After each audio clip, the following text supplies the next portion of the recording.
you don't just take psychedelics. You have to have balls. Like you're not escaping. You're going within, right? You know what I mean? I think it's the opposite. Like it's gonna show you things that you don't want to see. It's gonna help you see the things that you lie to yourself about.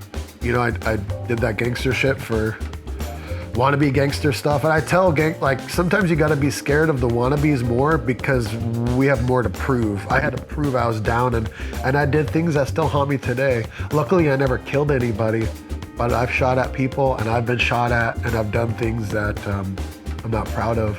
Wow. But it built character once I got into tattooing.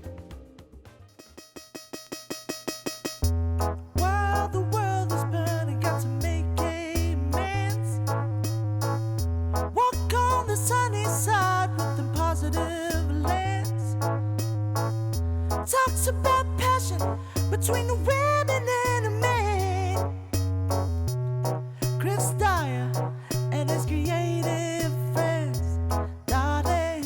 Ooh, ooh, ooh,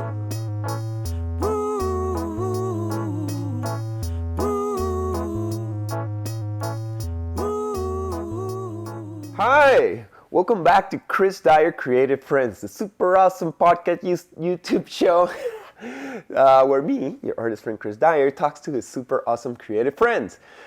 Today I am in Las Vegas, Nevada, and I am chilling at the place of my friend Joseph Haefs.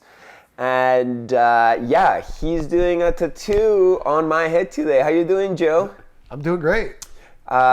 Thank you so much for having me over your house. It's an honor to have you here. Oh, thanks, man. It was cool to paint a mural in your backyard yesterday.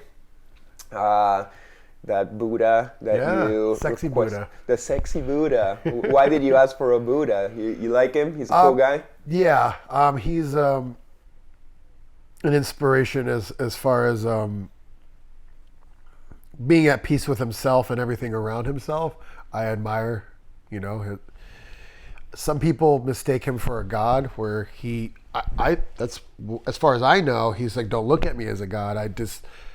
I found enlightenment. Like this works for me. I found peace, and it's true kindness. And I think, he accepted himself in the way the world was, and that's why he could be at peace. I don't know, but that's that's what I look to him for. It's what we're told about him, at least.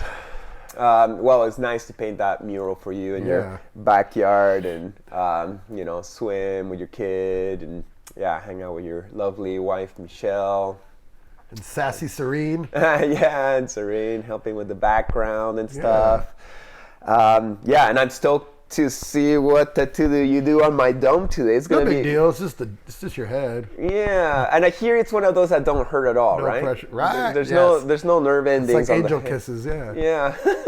Well, it's gonna be like a shamanic initiation, process we're about to do. I'm definitely nervous about it, and but I feel you're the right magician with the right artistic skills and the power to inject some good protection to this machine that makes me think and drives me crazy.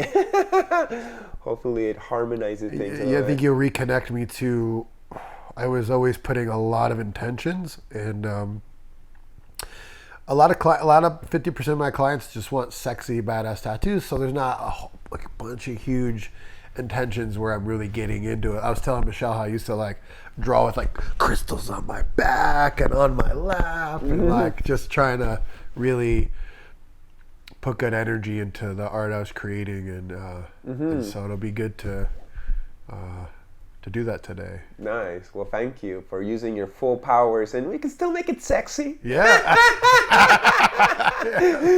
Head tattoos are, Yeah, totally.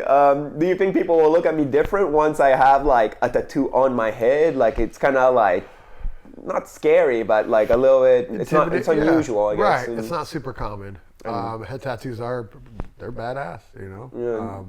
Do you feel people treat you different for having tattoos on your face? That's a good question. It's a very good question. I first got my chin done I've been tattooing 20 years now. Come in December, professionally. I started my apprenticeship 2001, and tattooing is something that accepted me. Like not a lot of people in the industry accept the way things I did, but the energy of the lifestyle, like it just. There's a rapper, Too Short, and he says, "Get in where you fit in," and that's where I just felt like I belonged. I could say the crazy things, and people would laugh or be like, "Oh, we love you," instead of like, "What did he just say?" I could be me. And when I started tattooing, I started having deja vu. Like the first few months, I'm setting up, talking to these clients, and I'm like, I've done this before. No, this is my first month. You're from another country. I didn't do this before. It just felt right. Some past life stuff. Tattooing and my wife are the only things I've stuck with long. I usually get over things, and I'm not committed. And so my point is after a year and a half professionally, I tattooed my chin, and my mentor was like, he's from Brazil, and he's like, "Oh shit, bro. Oh shit." He's like, "You committed now, dude." And I was like, that was the point. And like one of my old favorite, rest in peace, Lyle Tuttle. He's a legend. He was the first rock star of tattooing. He was on Rolling Stone. He was a friend of Michelle and I's, and we started hanging out, and he was like, "You and I are two of the same. He goes, "But you're a fucking one-upper. You had to go on your face to one-up." And he was right. It's because in the 90s, if you had hands and neck tattoos, you were like a rock star. And then it became more and more common that people were getting their hands and their neck tattooed and like didn't even have a career. So it was part wanting to rebel and look a little more rough. And also there's masks too to put up a like stay away from me. But the point of when you ask how do people look at me, when you're subconscious about something, people can feel it. And so people, when I had my chin done, people would just stare at it all the time. But I was also, because I was insecure about it, because it wasn't the design I actually wanted. I just told the guy do whatever he wants, and it was kind of like a bee scarab, and just people would just stare. And the more I was like insecure and defensive about it, the choices that I made, like it was, the less I cared, like people don't look as much as they did. I get rare. It's not as, tattooing is more accepted now in 2021 with all the shows. It's made it less, it's less criminal in a way. Yeah. So the questions, I still get silly. You missed a spot, Oh, yeah. But people aren't as scared as before. And I think that comes with the way I carry myself today. So. Well, you own your vibe. Even right now without a t-shirt, it's like, I'm in my house. Me, I don't wear it. You don't wear a shirt? I'm like, no, if I don't have to. I'm comfortable with myself, and that's awesome, Sometimes we become self-conscious and we don't fully accept ourselves in our ways, and I think that's the journey of every man and woman. The more and more I'm just not giving a fuck about. When people say I don't care, you just don't care about certain things anymore. Right. We all care to a degree. Right. It's not like a caring of I don't give a fuck out. No, it's about I'm just comfortable with who I am, and it doesn't matter what other people think. I'm not trying to impress people as much as I used to. Right. So I guess when I'm getting this tattoo on my head, I'm thinking oh, why are you doing it? To impress others? I know maybe some people will be like I know my mom's not gonna be happy. She's gonna make her cry. I don't know if she will cry, but she will be like, "Christopher, what, another tattoo on your head? Oh my God, when is it gonna end?" I'll wear a hat, Mom. I love my mom. But it's a big commitment. Yeah, it's there forever. But I had dreads 21 years, and now they're gone, and I'm okay not having dreadlocks anymore. I accepted it. I let the energy go. I'm chilled, not being as weird looking. And it's not like the tattoo is gonna make up for the weirdness that I'm lacking with the dreads gone. But the dreads just made all these weird holes. I thought it was a birthmark. Yeah, no, it's just these weird partitions, the hair pulling for 21 years. And it's okay, if I'm going bald, but at least go bald in a neat way. As an artist, I look at the composition of what's going on in my head, and it's just a mess. I'm like, ugh, I can't look at myself in the mirror every day and just be like, geez, how do we fix OCD, this? Yeah. So if we make a nice, neat tattoo, we'll even it all out and make it that I'm happy when I look at myself in the mirror. And plus, you know, to have this confidence that you have, plus this image of the sun god, you know, injected into, you know, my head, I think it will be like a powerful thing. So I'm excited and, you know, nervous for the pain part, but it's all good. And I'm sure you will be gentle enough. Yeah. I'm not going to talk. I'm listening to music and do my breathing. You'll hear me. Yeah, you'll be meditating. Pulling those yeah, I do. I lose myself, and same like when you do your murals, right? You lose yourself in your art. Yeah, totally. I do like to be left alone, mostly, you know. Though I like people around, kind of like partying and having a good time and looking. I like that, but if I don't have to talk to people and I can just focus, that's always the best. So do you remember like when we met or like how long we've known each other? I started. I don't know how I found. Maybe I found you from Mark Longnecker. I don't know how I stumbled on your page, but were you on that yoga mat show that he did in Cocoa Beach? No. Yeah. Maybe in these clients I tattooed, they had your clothing too, and I just started watching you on Instagram, and then I've done a few Aya ceremonies, and you had invited me out, and I couldn't make it.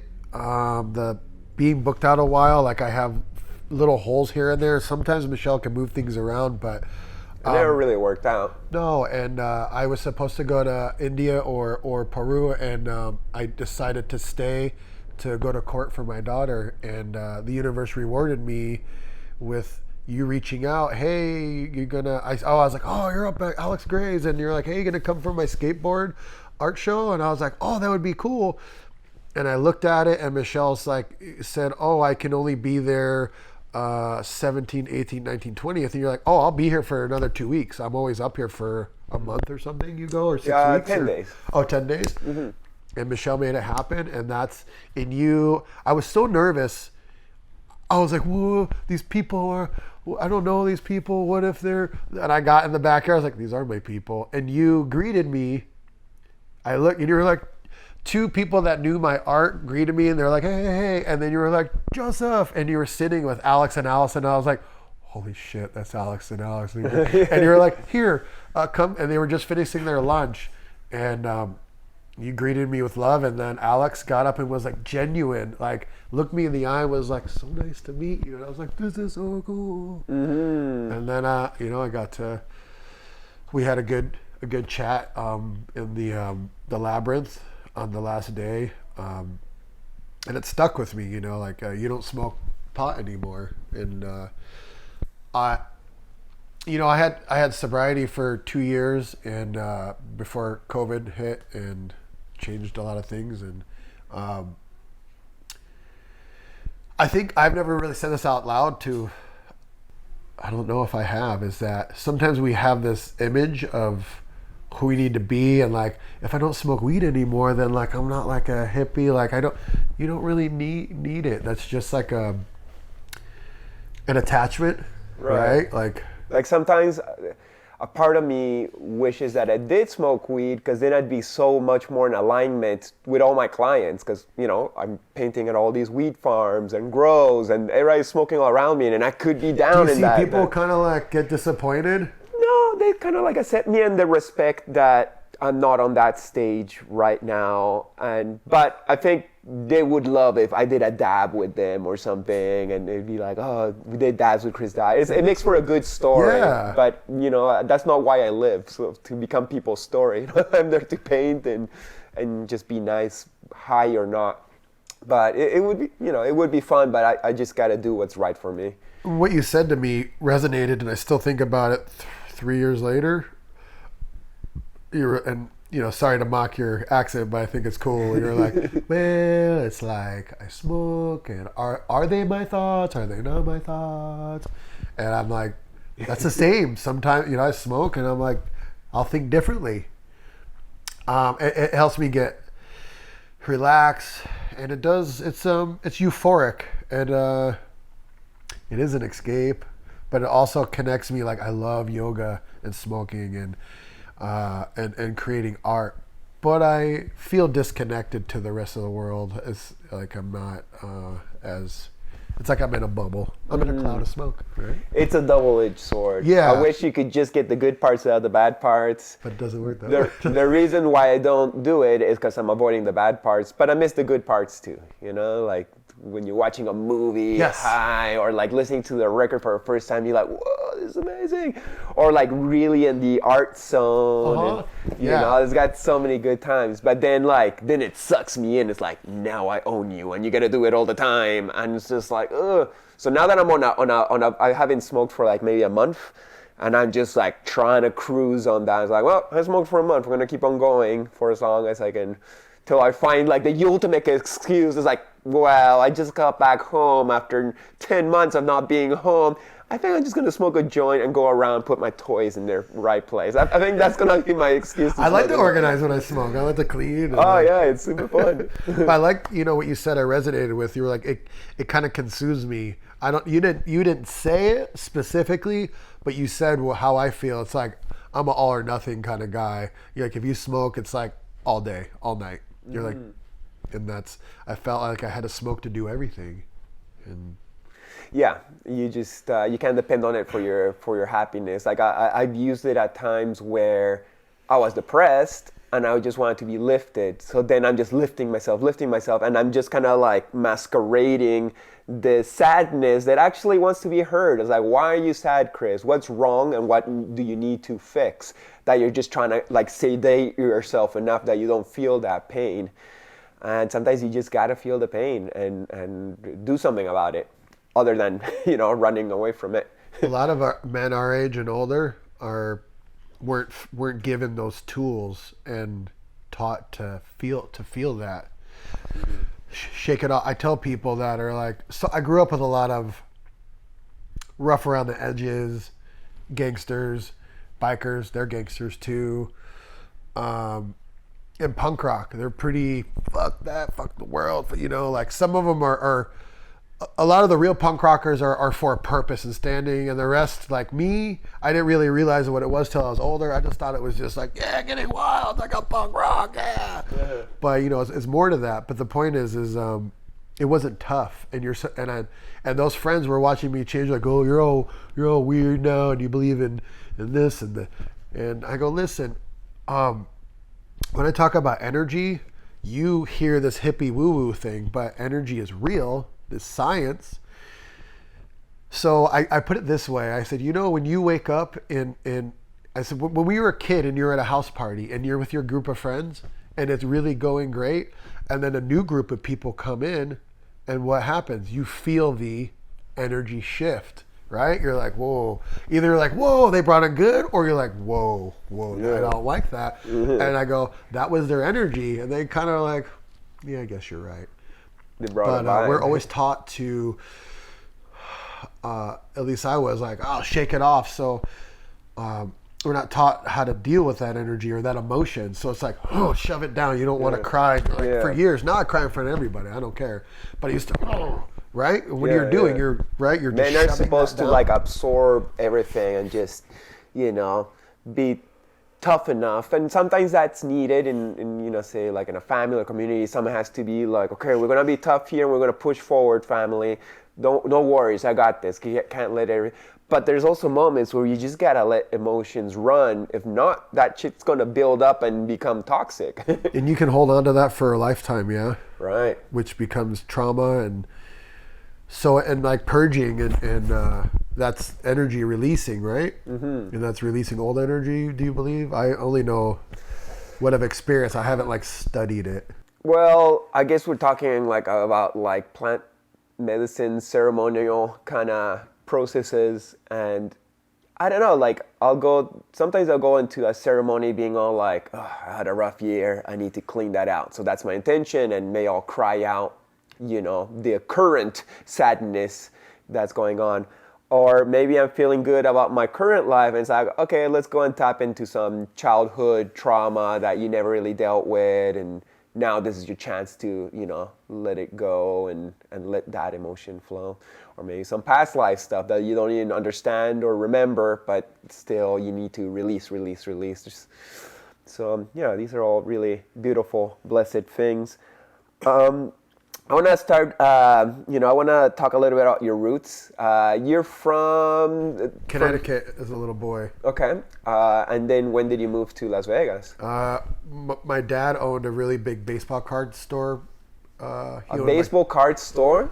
Yeah, I had all the baseball cards. Like if we were buddies and I liked your gifts for Christmas, I'd go, hey Chris, give me the Super Nintendo, and you can go in my dad's garage and pick out like Kareem Abdul-Jabbar, Larry Bird, Magic Johnson, or Joe Montana rookie cards. Like I was giving away. My dad was like, "You were giving away $1,000 cards."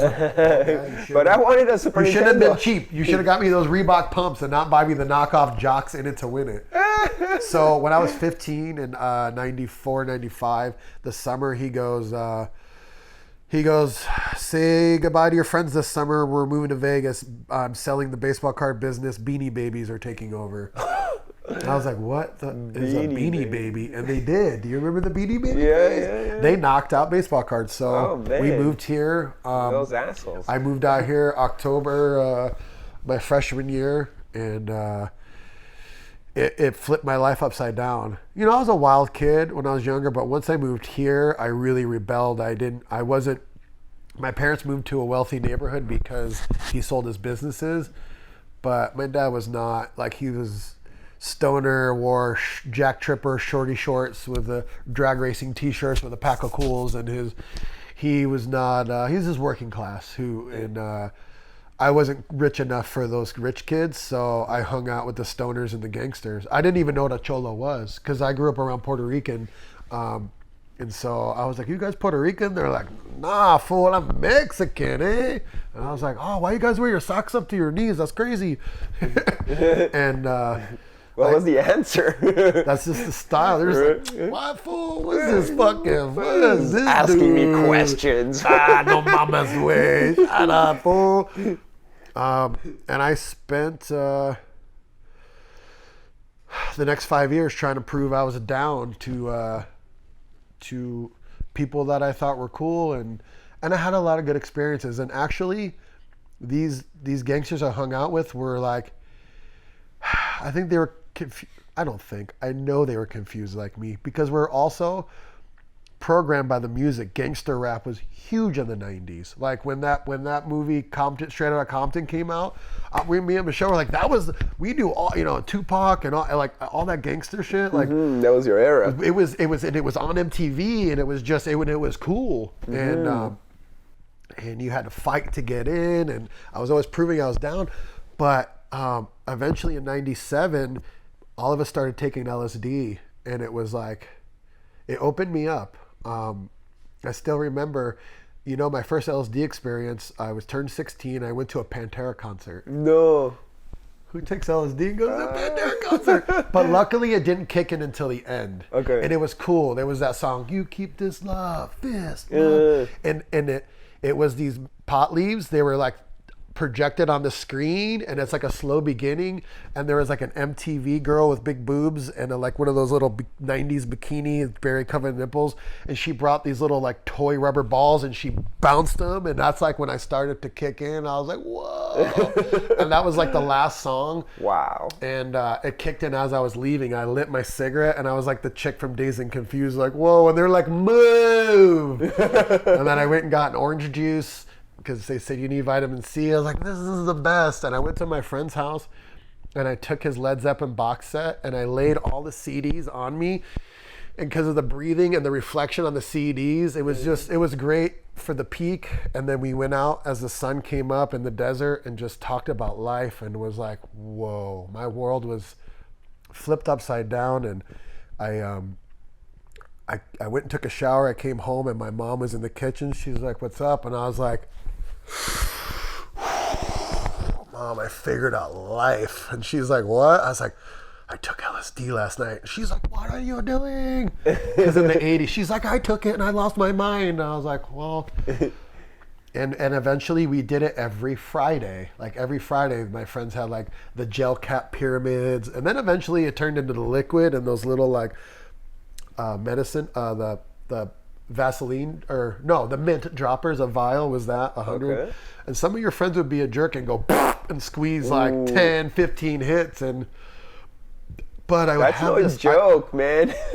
No. That could drive you crazy. Sometimes I wasn't right for like things were just kind of off for like a week or two. But the point is that, like, it showed me a different perspective, and I never thought the same. I never saw things the same again. And I always just would like, that's not right. And, you know, I like people would do things, or I would see people be fake to each other, and I'm like, why are you? And it made people like, you can't. You saw through the bullshit. Yeah. And I had to conform, and I think that's where some of my alcoholism, I've said it before, drinking, like I had a good time with drinking beers with you last night. We were celebrating, but sometimes around groups, I drink to be, it's the only way I can be fake. I can fake the funk if I'm drinking. Like it allows me just like, yeah, I can just, but then I get too many drinks. I'm like, hey, by the way, I feel this way. Like I've been talking shit about you, man, and this drives me nuts. But it kind of turns off that, like, it turns off that switch, and I can just kind of go with the sheep. And it's a double-edged sword for sure. It's a demon that I still struggle with. But back to psychedelics, you know, it was a big part of my life when I was a teen, and then I had a couple of bad trips, and it was scary. And you know, like I like to talk in and out of the program of AA. They're like, oh, don't do psychedelics. I'm like, it's not it's you don't just take psychedelics. You have to have balls. Like you're not escaping. You're going within, right? You know what I mean? I think it's the opposite. Like it's going to show you things that you don't want to see. It's going to help you see the things that you lie to yourself about. And you know, I did that gangster shit for wannabe gangster stuff, and I tell like sometimes you got to be scared of the wannabes more because we have more to prove. I had to prove I was down, and I did things that still haunt me today. Luckily, I never killed anybody, but I've shot at people, and I've been shot at, and I've done things that I'm not proud of. Wow. But it built character once I got into tattooing, because once I was 21, I worked at Her Lady of Sin Cafe, and that's where I met my first wife. And to make a really long story short, she was a wealthy girl, came from a wealthy family, and I was her bad boy. And she ended up dancing her way through college, and she didn't want me to work. She wanted a kept man, and a guy I used to buy my weed from was a tattoo artist. And that was 2001. So from 95 to 2001, I was pretty lost on the streets, and then I found tattooing. I used to drop her off at work, and I would hang out at my buddy's tattoo shop. And like I said, that Too Short says, get it where you fit, and I loved it there. And they needed a counter boy. It's a really long story. I'm making it short because I'm very long-winded. But I got my foot in the door. I went through a couple people, and then Uncle Johnny. Thank you, Uncle Johnny. I know you won't see this because you're an old gangster. He's an old mafia guy. So the owner was like, "Oh, Joey, I heard you tattooing out of the house. Why don't you tattoo here?" I said, "You didn't want apprentices." Uncle Johnny goes, "Hey, give me $5,000, give her $1,000, forget about it." And so I did that. And then they sink or swim. Within a couple of months, they just threw me to the wolves. And I was just tattooing people after a couple months. Wow. Like my first one was a tribal dragon. I did a lot of tribal because it was 2001. Armbands, and I've never really done any professional tattoo. And I'm tattooing for a lot of money, a dragon on stretch marks. And then the next day was a really dark guy from Jamaica, and he wanted a lion. And on the darker skin, I couldn't see the stencil, and I'm wiping, and he couldn't speak English. And he was like, and then he just like halfway through, he just threw money at me and was like, "Get away from me, kid, you're hurting me." And I developed a lot of bad habits, craftsman wise, you know, it was production, get them in, get them out. We didn't have social media to be like, "Hey, can you send me a picture of what your work looks like?" I never saw what my work looked like for years because it was on tourists, and I'd hop around a lot. Right, so you never had like the finished, healed up picture of your so I own didn't know tattoos. like. And when would you say you got good and started succeeding at the path of being an artist or a tattoo artist? I worked at a couple of good shops, and I think I was over intimidated. I dated a girl, and she goes, "Why'd you leave that shop?" She's like, "You want to be a big fish in a small pond, don't you?" And she's like, "How are you ever gonna grow?" And 2 years later, I worked for this famous tattoo artist, and he had a shop in Chicago, Clean Rock One. He's been on Ink Master a bunch of times. He's a guy that's good at everything. He really is, and he had a beautiful shop, and just like north of Chicago, just east of Chicago in Elgin, and I was able to get a job out there, and I took a trash bag of clothes and my tools, didn't know nobody, and that's where I met my first real spiritual brother, Chucky Way. I went to the wrong airport, I took the wrong train, I came in, my fedora was soaking wet because it's end of August in July in Chicago. Somebody tried to steal my luggage on the way, and I was like, oh, and he's like, and he's like a little Oaxacan, he's a little guy, and he's like, "Ah, Dougie, you brought your energy," and I was like, huh?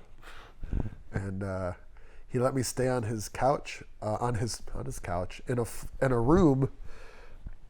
This is a great story, actually, where I learned about manifesting, and I was doing law of attraction without knowing it. I slept in a spare bedroom in this. Their house was kind of, I love you, Chucky, but that house was disgusting. It was so dirty, dude. And I didn't have anything to sleep on. After a couple of days, I borrowed this guy Nate's car and went and bought like 3 blankets, 2 to sleep on and 1 to have, and I had nothing. And I found the closest little gym. It was a rec center, and I started doing yoga. That's a whole nother story. I do yoga and go and do Pilates and work out a little bit. And something told me, I was walking on the way. Actually, my gangster friend, he would give me, when I was 16, he would give me a pound of weed and go, "Here, it's yours to sell." And I'm like, "Oh." He goes, "It's not my problem." He goes, "Just tell yourself you're going to make $100 a day at least, and you'll make it." And something told me, you should do that while you're out here. Like, 15 years later or something. I thought about what he said. And I would walk to the gym every morning, and I would tell myself, you're going to make this much money. I'd be like, I'm going to make this amount of money. I'm going to get a car. I'm going to get an apartment. I'm going to furnish it. And Chris, within 2 months, I had a beautiful two-bedroom studio apartment above the shop. I got a cool Bronco, and everything started happening. Like, I was just, and I would go to yoga, and then I would like go in the sauna, and I would lay upside down and just have the blood like recirculate. I didn't even know why I was doing it. And I would just breathe in, kind of like our breathing exercise. When he's saying breathe in, I would breathe in kindness, peace, patience, let go of the bullshit. Let God, let go. And I would breathe in, and I would breathe out, and I would go out into nothing, out into the darkness, so it doesn't hurt anybody. And I would never tell people, because people think that shit's weird. Yeah, yoga was not like super big in the beginning of the 2000s. 2003, 2008, yeah. And it wasn't, and I didn't know I was manifesting it. And I was out there for a little bit, and then I came back because I had a daughter, and my mom was struggling before she took her own life. And I worked for this guy. She doesn't suffer anymore. That's how I look at it. Mm-hmm. She was much more. I'm a tortured soul still a bit, but she was tortured, and she doesn't suffer anymore. She had a huge heart. That's where I get it from. But I worked for this guy right before I met Michelle, and he was like, he was an old British dude. He didn't like me at first, and then I was the last man standing because I'm not a thief. I partied, but there were people that were like straight drug addicts and stealing. And he was like, one day he's like, "Oh, fucking last man standing." And this was 2011. I said, "Nick, just make me the manager." Old British dude. And he's like, "Fucking hell, you're an alcoholic." And I go, "You're an alcoholic." I was like, just let me. I said, "I will work 90 days in a row, and I won't drink for 90 days. Just watch what I do." And he was like, "Oh my God, well, making all this money." I was like, "Nick, they were stealing more than you thought." He's like, "Fuck." And we started to become buddies. And he was like, I want you to, he gave me a DVD called The Secret. And I watched it and I was like, that's what I was doing in Chicago. Holy shit. And I just started, I was like, I didn't, and that's when I met Michelle. I was doing really well. And she took my career from being a very mediocre flash artist. I was just getting a little better because when I was at that shop in Chicago, those guys were actually really good. And Eric Tevet, thank you. You would love him. He's a hippie snowboarding, like he's a cool dude. Everything is golfing and like he's like, it's like snowboarding. You got to think 3 trees ahead. And I'm like, what are you talking about? I get the metaphor, but one day I came in the shop. I'm rewinding 2 years before Michelle when I was there. And he was like, hey, Vegas, because they used to call me Joey Vegas, being from Vegas. Pinchy Vegas. Hey, man. I mean, you're decent and all, but what you're doing is not working. You're busting through these tattoos really fast. I know that's the Vegas lifestyle. But, they had guys like Checho, this like badass graffiti. They had Clean Rock One because he was a graffiti artist. He had some of the best peoples in Chicago working for him in the 90s. And a couple of them stayed. And one of them was Eric Tevet. And he was like, hey, bro. He's like, he was turned around. He didn't say it to my face. It was just me and him in the shop. But he was a nice passive aggressive, like, because I was a little crazy. So he didn't know how I'd handle it. And he was like, hey, Vegas, whatever you're doing is not working for you. We worked really hard for 10 years to build this name. And, 1 or 2 bad tattoos kind of like sinks the ship. It goes into the city. They're like, where'd you get that? Top notch. That's a sinking ship. And it's something I needed to hear. I went through so many emotions. I was mad. I wanted to fight him. And then I was sad because he was right. Then I got mad again because I got sad. And I was like, fuck this guy. And then, I woke up the next day, swallowed my pride and went into work and just started trying more and just took my time. And it was probably the best thing that ever happened to me. Right. It was right before I met Michelle. I get emotional. I don't need to shove it down. Feel it. It's all right. Totally. It was, it's what I needed to hear. Nobody had the balls to tell me. And so when I came back to Vegas, one of my friends, we were out having beers and I was like, dude, how come you didn't tell me I wasn't that good? He's like, bro, you're crazy. He's like, I don't want to fight you over it. I was like, why don't you just, I don't know why he couldn't be like, sit down, Joey. Right. Well, Let's that have happens, some constructive criticism. that happens a lot in this world, that we're not honest to each other. We don't communicate so well. Sometimes people don't want you to get good. And I experienced that too. Right. People liked me better when I was a loser, not that great. Well, certain people. Right. Not Less competition. They're less threatened because they can see your power, and if you do activate that power and go to the max, then what will they be in comparison? Because we like to compare. I've kind of dimmed my light lately, this past year, to a few maybe rebelling, but I felt alone as the more powerful I got and the more sober. I kind of felt like not many people understood me, only like a handful. And yeah, I understand. You shouldn't do that though. Well, should or shouldn't, it's up to you, but you should just shine your light, be your thing. Those who can't handle it, that's their problem. yeah. And I care those too of much us- what people think. I don't want to hurt their feelings, Like, we should all be confident and happy and stoked for each other. Like, if you're doing good, I want to be happy. Like, well, I am happy when I see you doing good and shining your light and inspiring a lot of people to do the same. I think that's, how we should, act in this world. Not like, oh, I'm going to take it down a notch because people are not there yet and I don't want them to like be angry at me or jealous or etc. If they're going to be jealous or compare themselves and feel bad because I'm doing good, that's not my problem. That's something they got to deal in their own lives, and I shouldn't like bring my vibe down to, pacify their journey. So my best friend, he broke my heart once. Fast forwarding after Michelle and doing better, I started getting sponsors, and one of them, Solon, I love you, Ryan and Uncle Jeremy and everybody else. They did an interview with me and they put me on their page. The first person to comment was my best friend. You know what he said? poser. Aw. I was like, fuck, that hurt.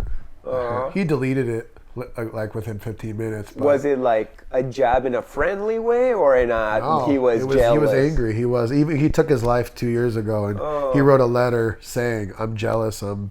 He struggled. We all."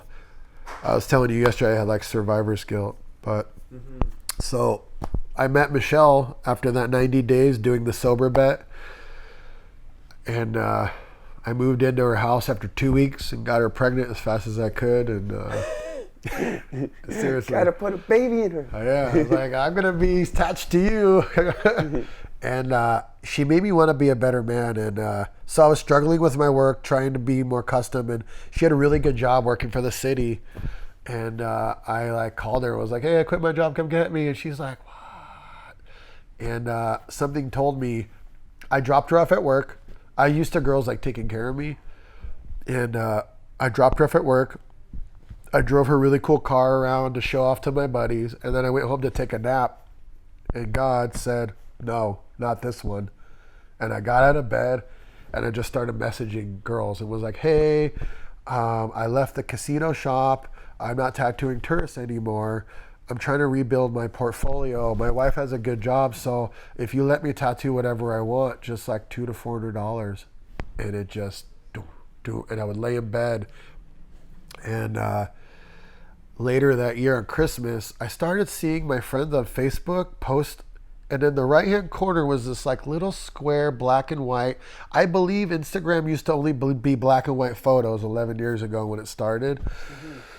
And I was like, what is this? I clicked on it, and it was just a platform of just pictures. No fucking Facebook ranting, no bullshit, just pictures of art and food and cool stuff. And I was like, this is cool. I think this is going to be a thing. Hey, babe, I need an iPhone. Because remember, they used to only be on iPhones. And she was like, you've got a brand new Sidekick. I was like, I know, but I need an iPhone. Right. And she got it for me. And then I would lay in bed at night and would just start messaging girls. And she would be like, what are you doing? Thinking I'm being shady. I said, no, you have an account. Here's my password. You can look at all the conversations. I swear, trust me. And then the girls would come in and saw I had a beautiful wife, so they didn't feel like I was trying to do other. Because if someone's giving a pretty girl, something for cheap or for free, there's usually hidden agendas. And no, I was just building my new. I could do whatever I wanted and not feel bad if I did boo-boos, because I was only charging like $200 to $400. And then all of a sudden I was booked 2 months, and then 3 months. And then I started like getting better. Like I still struggle with my addictions, and I was like, I can't do that to this woman. And I would work. There's a lot of shops out here that were still ran. We talked about Canada. A lot of motorcycle clubs own the shops, and it used to be that way here. So there was only like 4 or 5 artsy shops, and I wasn't quite good enough. / my reputation was like, we love you, but you're still a little bit too much. All this change is new. We'll just keep watching. Yeah. Keep doing you though. Yeah. And not to drag it out, I was just like, babe, I was in tears. I was like, I need my own shop. I need to create my own thing. And she found the shop that I first got tattooed in 20 years ago that I'm going to tattoo you in today. Oh, nice. I never thought I'd be a tattoo artist. I got tattooed in there when I was 19 by Jenna Jameson's boyfriend and the uncle. Oh. And I never thought I'd be a tattoo artist, let alone own it 20 years later. And we bought it. The landlord came in and was like, and she saw how nice and pretty Michelle was, and she kind of relaxed and was like, you sure you want this place? We were like, yes. And then she was like, okay. And then $40,000 later of investing in it, and we hit the ground running. And it was just like girls would be lined up to get tattooed. And so I don't know if that's a question or not. I was like, how'd you become the butt guy? I was getting to that, like, how you become the butt guy. Yes. So, 2011, 12, 13, rib tattoos were really popular, especially here in Las Vegas. There's a lot of pretty girls get out of high school and turn 21, and they just work the summers at the pool doing cocktails. You got a cute 21-year-old body, and you got personality. You can make $1,000 a day in tips. So girls, monkey see, monkey do. They see girls getting tattoos, and it's kind of an opener for guys to be like, because not a lot of people have game So they're like, oh, I love your tattoo, you know, and then the conversation starts. And so girls are like, I want to get my ribs done. I want to get my ribs done. And so I'm doing these rib tattoos, and Chris, it's very painful. I know. That's why I still have some open spots there in my hear. ribs. And these girls, it was not 50-50 they would sit still. It was like 80-20. 20% would sit well. And it was very frustrating. What's that 80% not sitting well? What does that mean? They're just twitching. Hold on. Dude, stop. I can't pull a good. I get frustrated and the energy's not good. Yeah. And so I started doing this. Okay, you want your ribs done? It's going to be double the price up front, and you'll get half your money back at the end if you sit well. It worked for some people, and some people were like, I barely have the money for just the regular price. Right. And one day I go, let me move it down to your thigh, half price. Okay. I started doing that, half price. And then it's a sexy tattoo. And you can still hide it. Right. Like you can still, you're not going to be wearing mini skirts in front of your dad or conservative grandma. Or what jobs are you wearing mini skirts that are conservative? None. So it just took off, and it was it's very sexual, and there's some haters out there like, oh, you over sexualize, and no, these women want to be sexy. Everybody wants to be sexy Buddha. Just kidding, but people want to feel good about themselves. Expression, sexual, like look at everything in the music. It's like people are just so full of shit or don't realize like most of the reason people get out of bed and do what they do is to get laid. Most men get up and go to the gym and get a good job. Why? To get a woman. And women get up and they do this to attract a man. And people want to feel sexy. And some people want to express themselves. A lot of girls that have tattoo, their parents and boyfriends and people always told them what they could and couldn't do. And then they come to me and like, I can express myself. You know how many people message or like, you've gotten me confidence. I just want to wear less clothes, and I was always worried about what people say. And in the early years before Facebook bought Instagram, girls would be like, oh, I can't wait for you to post it. Post it on Instagram, but not Facebook. Why? Because their parents were on Facebook. Yeah. And they would let me express for them and without being judged by their loved ones. You know what I mean? And it was like we were helping each other out. And for a little bit, I let the haters bug me. But I know like people want to be sexy. And who doesn't like a good butt? You know, all butts matter. It's not just the big ones. You know, I try, and some girls are like, I only have a little one, and if I do a nice round design on it, like a mandala, it gives that illusion that there's a little bit more roundness. You know, I do mommy makeovers too, and cover up their C-section scars or their stretch marks. It's turned into something pretty cool. Nice. Do you think, like, are we being superficial when we get tattoos? Like, I got tattoos. I want to be beautiful, but is that like me over-identifying myself with my vessel? You know, like, why do we want to be beautiful? Is it for the self-acceptance of others? Or is there a natural inclination for humans to want beauty in their lives because beauty is kind of like the clothing of God, you know? Like, God is beautiful and he expresses beauty through nature. And then humans, we create beautiful things and artwork, and then we want to be beautiful ourselves. I think it's half and half. There's women that wanted, like I said, want to express themselves. They want like a cool tattoo, sexy tattoo, but they're afraid to be judged. And then there are others that are like, oh, I look up to her, so if I get the tattoo, I'll be as sexy as her. And then you have men, it's primal. It's like, for me, personally, I'll be honest, when I moved here and saw cholos, and I was like, man, those tattoos are badass. I got the Smile Now, Cry Later. That was kind of a cholo tattoo. And then the zigzag man underneath this blob. I told my dad said I told him it was Jesus smoking a cigarette. Yeah.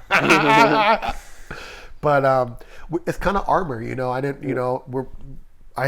there's a lot of masks, and I've always felt I had to put a mask on some people didn't, either for me to fit in as a chameleon or wear the mask that people want me to wear. Like, you want me to knock myself down to make you feel better, or be the happy, I was kind of a clown before I met Michelle, always with the wild stories. I didn't realize like, oh, I'm like entertainment for people, like a fucking court gesture. But you've changed, right? You're not masking yourself anymore, and I don't see you as a joke by far.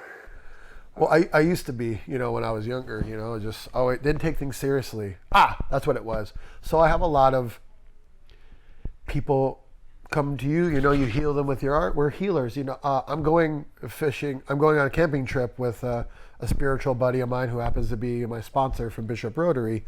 And Franco Vescovi, happy birthday. I took a seminar to learn how to use the Bishop Rotary. And he came up and put his arm around me and he goes, "You're not a tattoo artist." And I thought he was like pulling my card. Like, he goes, "You're pretending. You're actually a healer disguised as a tattoo artist." He goes, "You're healing people, Joseph." And so a lot of these, I struggle with trying to talk and do good work. Sometimes I'll talk the whole time and have a connection, and I drop the ball on a couple things. And then I don't say anything, smoke pot, get lost, and it's some of the best work I've done. But when I leave and give my client a hug, I can kind of feel a little bit of disappointment, like, oh, I'm not as cool. Because I'll make these heartfelt posts, what great conversations. And then we didn't talk, and I know that they're like, oh, I kind of wanted more. So I'm kind of tortured on like connecting and doing good work. But well, we got good days and we got bad days. yeah, we're human. I'm not a machine. Yeah. Some days we're ready to be served. Other days we need to like pull the energy back and just, And so what I was going to say is, I tell these clients about, I said taking things, I didn't used to take myself seriously. People take things personal from being hurt from loved ones. And what I tell them, you know what I've had to learn the hard way and from my own personal experience, is you got to look at the people that are hurting you and taking an advantage. Do they love themselves? Do they respect themselves? No. How can they love and respect you when they can't love and respect themselves? And that's something I struggle with. I didn't love and respect myself, so that's why I didn't always show respect or love, And so I try to tell these clients that are hurting, don't take it personal. It's okay to feel hurt. I try to tell people, never feel bad for how you feel. You're not wrong for feeling what you feel, but don't take it too personal, because they don't know what they're doing. Most of us don't know what we're doing, don't know the repercussions of our actions. But back to your armor about you, is it superficial? Yes, it's a little bit of both. I'll tell you personal experiences, like I'll tattoo these women and they're in their 20s. A lot of girls have what I call ugly duckling syndrome. They were late blossomers and they all of a sudden get sexy and they get more developed, and then they get this confidence and the guy they're with is not what they want anymore, and they leave them. And these guys will come to me and they're like, I want to get tattooed. They think getting tattooed is going to, they think this image is going to get the girl back. And so the ugly ducklings are the guys, not the girls? No, the girls. The girls will leave because they were ugly ducklings when they got together, and then they blossomed and became this hot. I've watched clients that I was tattooing at 19, now they're 25, 30, and I'm like, whoa, like you are beautiful now. You found your confidence. That's awesome. I know when you came in, you were all like awkward and didn't know. And even just some women, people grow apart when you get together young. And so these husbands and boyfriends will come in thinking they weren't cool enough. And it goes, no, it's just nothing to do with being cool. They just outgrew that relationship. And so they think it's like a superficial, that they didn't look cool enough, going to the gym and, and I've been guilty of that, trying to look a certain way. And I realized it doesn't matter what you look like. This is something that I slipped on this year that I forgot. It's like we focus on the outside more than the inside. And I told this yogi years ago, he came up to me, he goes, you don't usually see big guys like you in yoga. I go, yeah, I look at everybody out there, including myself, when I'm out there lifting heavy weights. It reminds me of my Cholo homies, getting the 6'4" Impala. It's all beat up and needs a lot of work, but what do? The first thing they do, they get a paint job and rims. But it's shit on the inside, and it's gonna break down any fucking day. But it looks good on the outside, and I feel that's how we treat ourselves, and I've been guilty of it. Is things aren't going good, you're like, all right, I'm gonna look good. I'm gonna get nice clothes. If I look good, I feel good for a little bit. But the shit that you still gotta work. You gotta shine from within. So Right. I've been attracted. I'm blessed. My wife is beautiful, but I've been attracted to women that aren't superficially gorgeous, but they're beautiful on the inside. Like I get excited just talking to them on the phone because of who they were. And some of us are blinded on, that the social media, it's a slippery slope. We're always comparing ourselves, and Right. it makes me sick. It's a tricky world, and it's that fine balance between like celebrating beauty in every single shape and form, and not, getting carried away too much by this is the definition of why somebody has value, But we can still, have fun and adorn ourselves and be as pretty as we can for the fun of creation. As artists, that's our goal, to make beautiful things. And, that's a spiritual celebration in the world of where we have eyes to see. Do you have people tell you, oh, I'm not an artist? And do you say what I say? Yeah, you are. You just haven't tapped into it yet. I think everybody's an artist in their own way. Yeah, we're here to create. People just second guess themselves. Stephen Pressfield, The War of Art. Not the art of war, the war of art.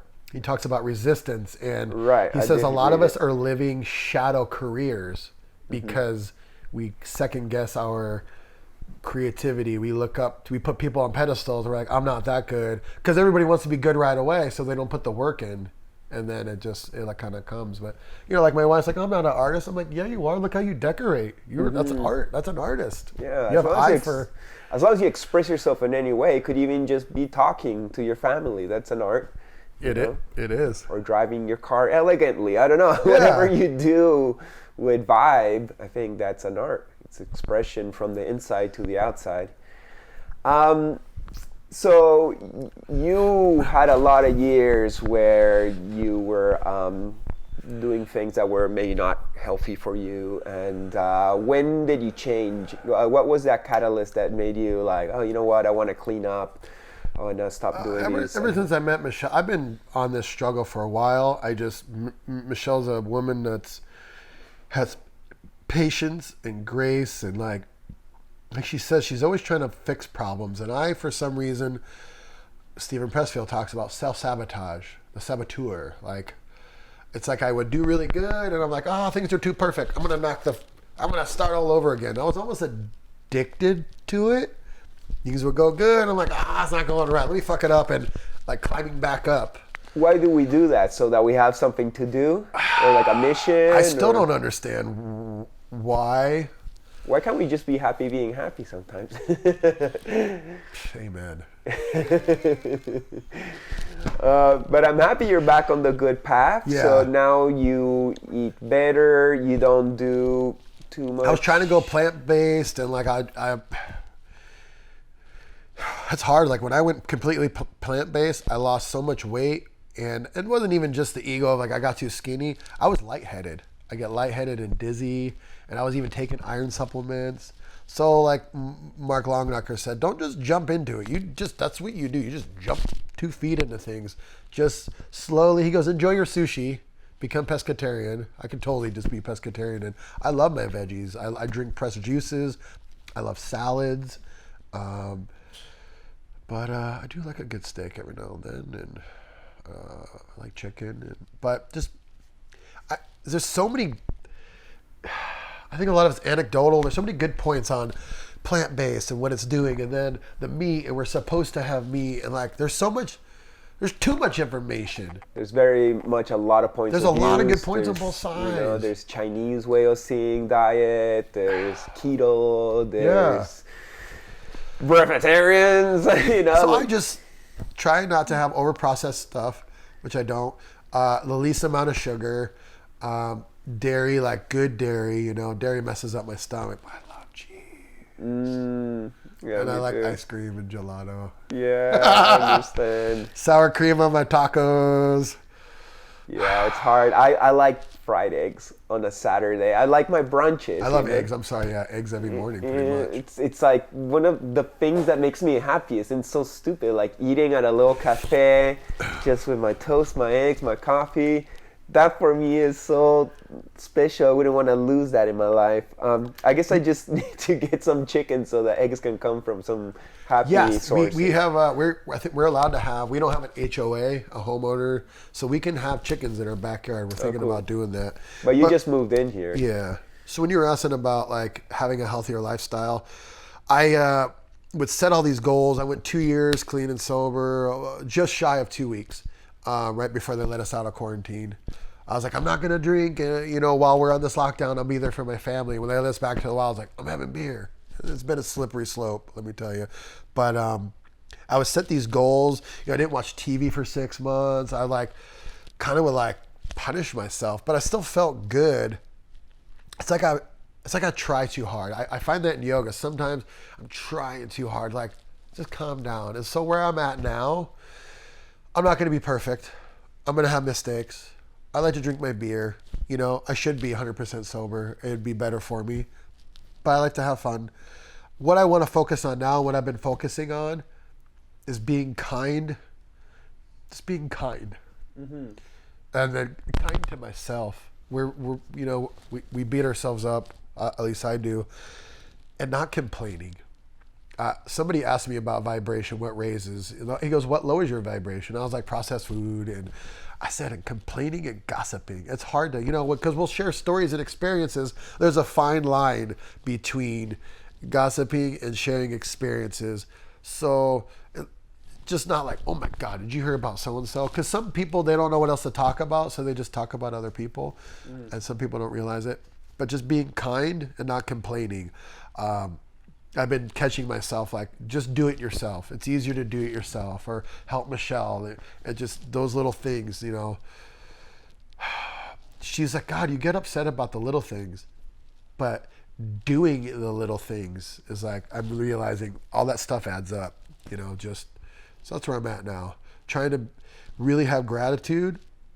And I've had a lot of 2020.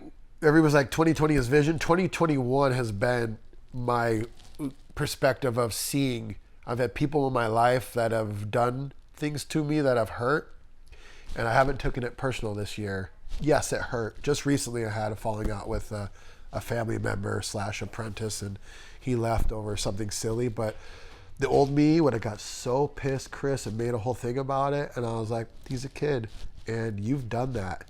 And that's his journey, and it's not personal. Don't get upset.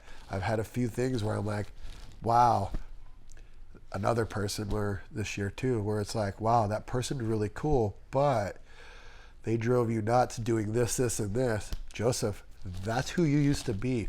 That's what it was like being around you. You were cool, but man, it came with an annoying price. So now you know what it feels like. And I'm like, I do. Yeah. I'm going to go around and apologize to a lot of people. Well, I'm happy I only met you once you turned nice. So tell me a little bit about your journey with plant medicines. Is that like a newer thing in your life? So the guy who did my back, Anthony Ortega, that I showed you, it's a very shamanic, yeah? Mm-hmm. I'll show them. Very shamanic piece.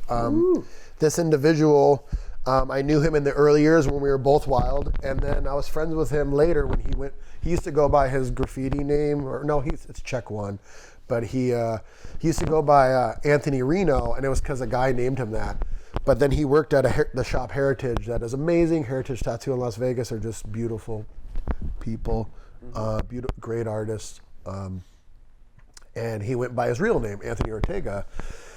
And we were at this hookah lounge, and they have this show every third Thursday called Wonderland and they have like fire breathers, and this couple, they do puppet. They can make it look like real people on there. It's really cool. And we were just having this heart-to-heart talk, and he was telling me about, I was like, wait, you're Anthony Reno? He goes, yeah. I go, you used to be like fat and angry. He goes, yeah, I was.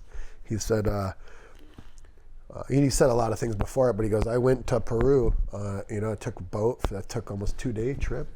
And he's like, and then I don't need to fill in, but he told me about his experience. He's like, I was up in this tree hut and they just had mosquito nets and it was just a yoga mat and a bucket. And then when you pooped, it was just a hole with toilet paper. And then I'm just like fighting with it. And all of a sudden I go and I got to go to the bathroom, but I end up puking and blah. He goes, and I saw where my anger came from. He goes, I used to be angry at my sister when I was little, and it all started from there. And then, there's a lot more to the story, but he opened, because like I said earlier, I've done a lot of psychedelics, and it changed him completely, physically, emotionally, internally.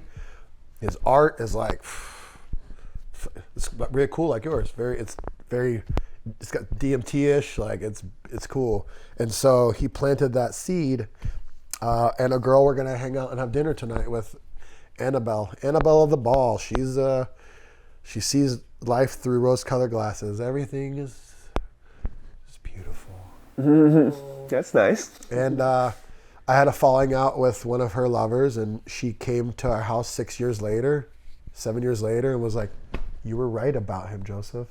She's like, I used to say, Joey was right. You and your smoke show and your smoke and mirrors, and we talked for like 2 hours. And she's a very attractive woman, and it's just like getting really intense. And I look at Michelle, I was like, I'm sorry, I don't feel like I'm flirting with your best friend in front of you. And she goes, this makes me so happy you guys are friends.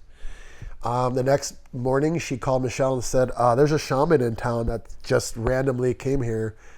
Amazing shaman, and there's a place out in the desert where there's like these mansions, and the guy was renovating, so they let these girls host it, and they invited me, and I almost chickened out.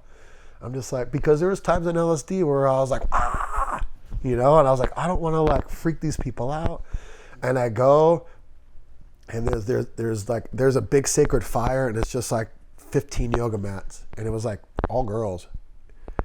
Me, yoga mat, hot girl, pretty girl, one dude, pretty girl, another dude. And I was just like, part of me, I was like, is this like a sexual, like, what is this? I don't know what this is gonna be.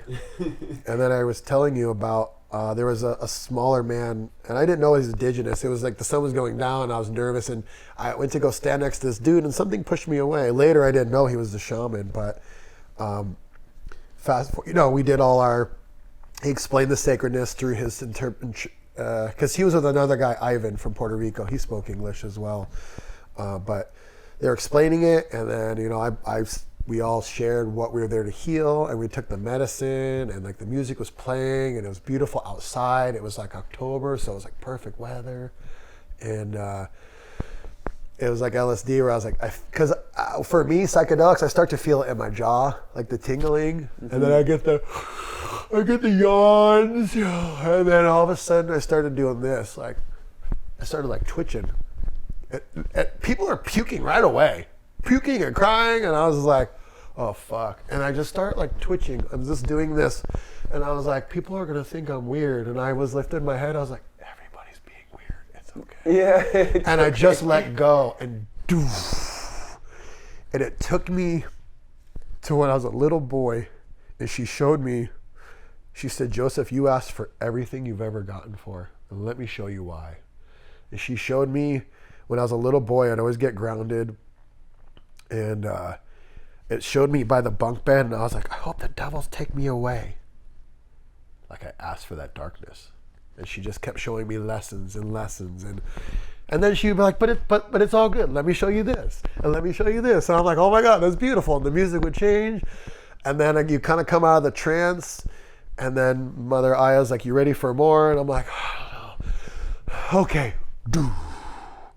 Took me in. It was showing me, you're doing this wrong, and you're doing this. And then I was kind of falling in a tree of my life, and she would like, a finger would come out, and she's like, no, silly.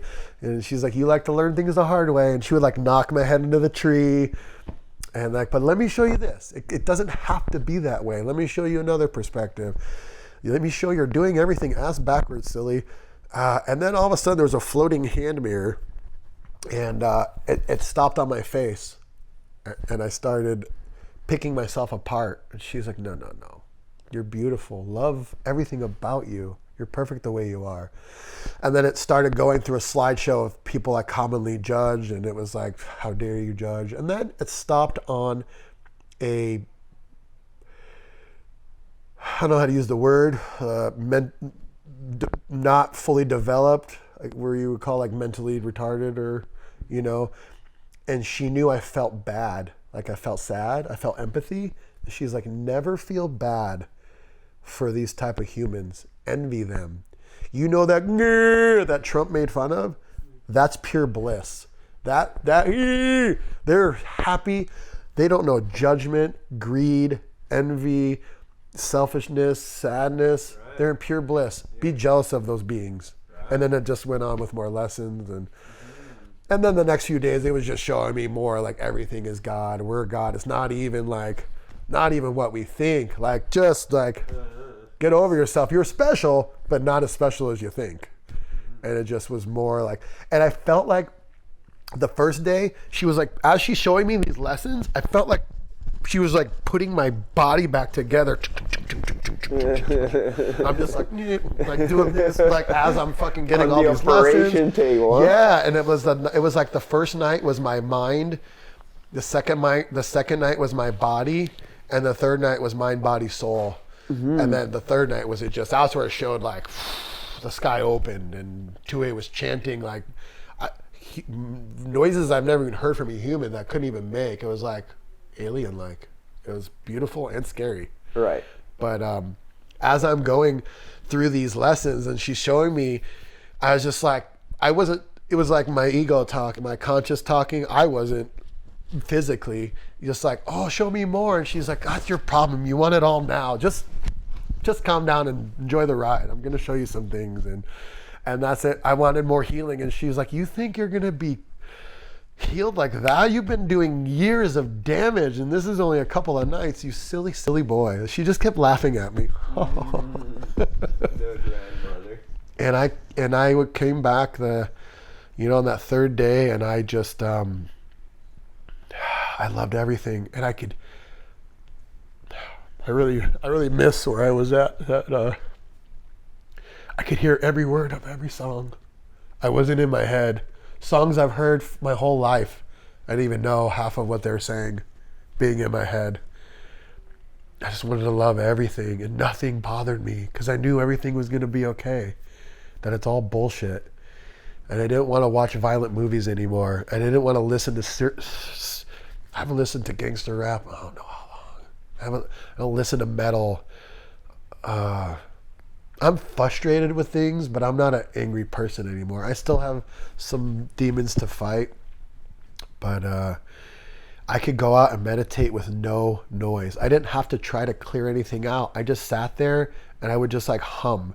I would just like kind of like after the rape last night, kind of like just kind of humming, like a tuning, like a magnet. Just channeling the vibe. Ugh.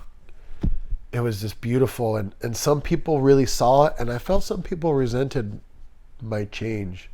Like people kind of acted weird around me. I guess it's because, a lot of people fear changing themselves. So when they see somebody else doing it, it's like, oh, they're just showing me something I could be working on myself right now, but I'm not doing it. So I'm just going to shift the frustration on them as opposed to dealing it on myself. But yeah, I'm so happy you've done the work and you continue doing the work, and that you're having. This past year I got tired. I got burnt out. I was saying, I was trying too hard. Mm-hmm. But we were talking about spirit guides, and she predicted this hike I'm going on tomorrow in the next few days. But she messaged me. She's like, "You're done with the alcohol and drugs." She's like, "You don't like who it makes you anymore. Don't worry, you're gonna be done with that stuff." I was like, she's right. I don't. I'm like, it makes me, being that conscious, when I do start to get reckless, I can feel myself change where I'm like, stop it. Stop. This is not you. And sometimes it's hard to control, but it's kind of like what's the pill Neo took? What color? The blue or the red? I don't know. I can't remember which one. Well, it's like once you take that pill, you can't really Right. You can kind of bullshit yourself, but deep inside the truth, this whole year was a good. There's things that I'm a little disappointed in myself, but I'm also grateful for my struggles because I think I am here to help people, and I mean we're supposed to help everybody. We're supposed to be a big community, not against each other and isolating. And now I think because I've struggled and I didn't figure it out the first, second, or third time, is that I can be more empathetic and hold a better space for people that are struggling. Because before, if you didn't get it, I'm like, you don't want it. Now I can be like, don't worry about it. We all still struggle, you know. Yeah. I thought there was this perfect, all these people, and you've met people you look up to and like, you struggle like everybody else. Like, right. I think it's important for like healers like ourselves to also go through our struggles and do our work. If not, we wouldn't really understand what everybody else is going through and we couldn't really help them properly. So I think it's a gift that we also suffer. Yeah. As a human experience, it's unescapable, but it just gets a little bit easier. I had the misconception that I would reach this level and not suffer or struggle anymore. That's silly. What's the point of being here? I think it's like there will always be things like sadness and but you can be more comfortable with it. It's like, okay, well, there's sadness or frustration or whatever, but what am I learning from it? What am I doing about it? And this, flow better, be grateful and accept it as something good also in your life. That's what I'm looking at. Like, what can I learn from this? All right, step back. That sucks. What can you learn from this? All right. Yeah, okay. What's your feelings about the world these days? Like, are you optimistic, even though we're in a hard part of the struggle? I am, because if you asked Michelle a couple of years ago, I kept saying, I think that's why I was sober for 2 years, those 2 years completely, is that, I did smoke pot, but from all the other reckless stuff, is that I kept saying, I feel something's coming.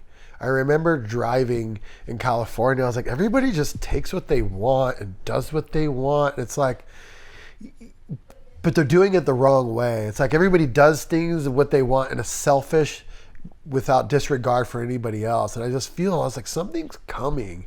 I didn't know what it was. And when COVID happened, I was like, oh, this is what it was. I knew something was coming. I don't know. And more is to come too. It is, and then all the hate crimes that, like, it woke some people up and brought people together. Like, it's like I say to my kids, it's like, why do I got to get aggressive for people to pay attention? I think maybe it's got to get shaken up for people to pay attention and snap out of it. Right. I think, there's stuff that have fueled people to be angry more, but I think it's made people more empathetic. And when I started tattooing, when we got back out of the quarantine, because some of these women, not clients, are like, these women sit for hours and some of them fall asleep, but a lot of them were just like struggling. And I was like, you've been holding in so much shit. I remember one client, I was like, let it out. You're being strong for everybody. She's like, I am. My parents, my husband, my kids, my work. And I was like, I'm going to leave you alone for a minute and just cry.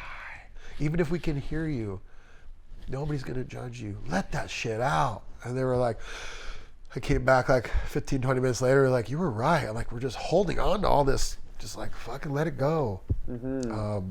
Beautiful. I think you are a healer. People are. Thanks, Chris. Yeah, well, that's. I think everybody should be a healer, or should, once again, everybody can be a healer, and we should access our healing powers, whatever that may be, cooking, art, listening, whatever, and heal each other. I think we've all been each other's traumatizers throughout our lives. We've all traumatized each other from when we're kids or whatever. And pour that shit onto other people. Right, and we're all hurting in some way, and I think it's the time to go out and help each other and build us as individuals, and then that also becomes the world. Breaking the chain, kind of like, my daughter's 13 and she's going through the teenage stuff, and I'm frustrated with her, and I'm just like, your mom, you take her. And no, like the past few days, I was crying in yoga yesterday, just like, that's what's wrong. Like, you need to sit there and deal with it and be there and figure this out, and not hiding Netflix. Like I feel like, you know, the evil forces running this world just want to keep us distracted. Why is there always a new fucking movie? Why is there always a new distraction, a new distraction? There's so many distractions. Like we were talking about earlier, social media, there's cool tools, and it is good to escape in a movie. But if that's all we're doing, it's not good. It's not...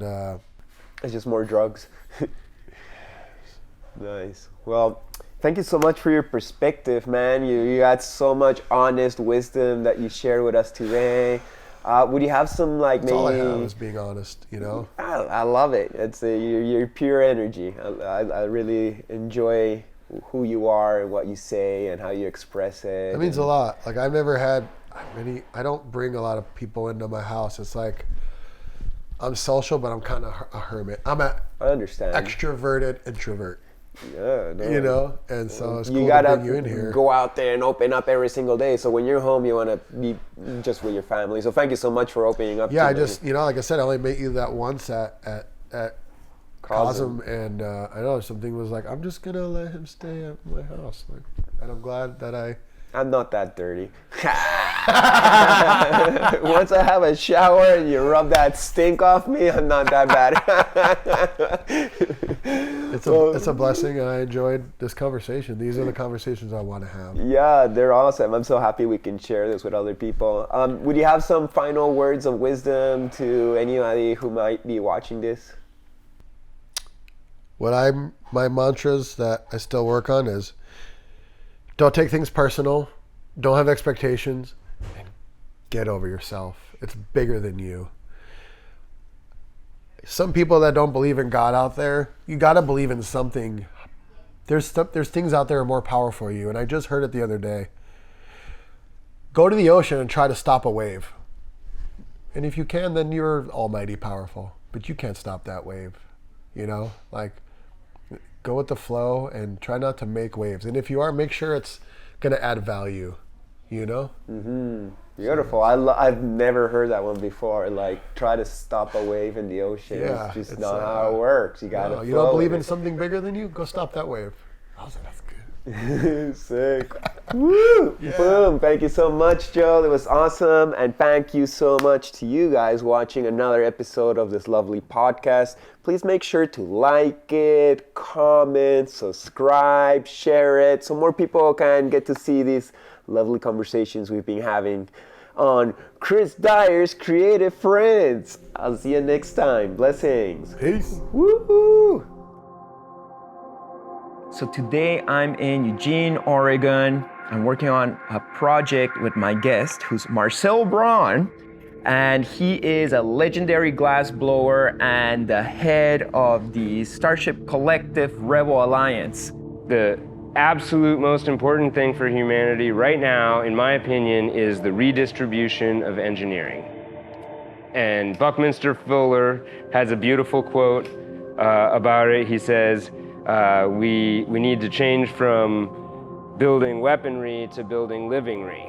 And the technology all exists. And he was saying that back in the 60s. He's like, listen, you know, peace on earth means abundance for everybody, because the engineering to make an aircraft carrier, one aircraft carrier, could undeniably clean all the plastic floating in the ocean off the surface.